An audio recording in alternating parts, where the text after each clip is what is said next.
চায় জান আর মাল দিয়ে সর্বাত্মক ভাবে তাদেরকে সাহায্য সহযোগিতা করা।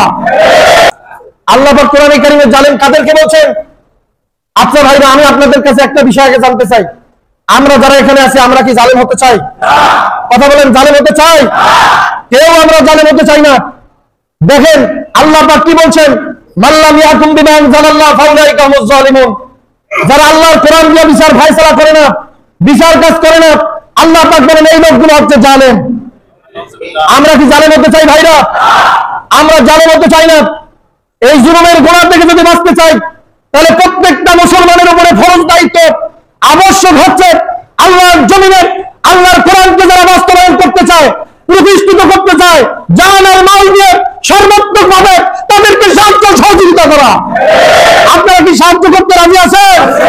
হাত তুলে আল্লাহরে দেখো, হাত তুলে আল্লাহরে দেখেন ভাইরা। আল্লাহ পাক আমাদের হাতগুলোকে কবুল করে আমিন। ভাইরা আমার, কেউ আমরা জালেম হতে চাই না ভাইরা।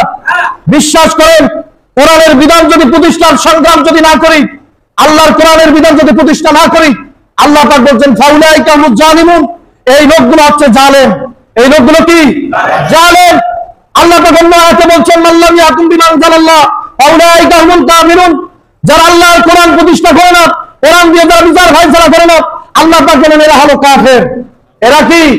কাফের। ভাইরা ভাই, এটা আল্লাহর কথা আপনাদের কি শোনাচ্ছি? আল্লাহ পাক অন্যত্র বলছেন মাল্লাম ইয়াকুম বিমা আনজালাল্লাহ ফাউলাইকা হুমুল ফাসিকুন। যারা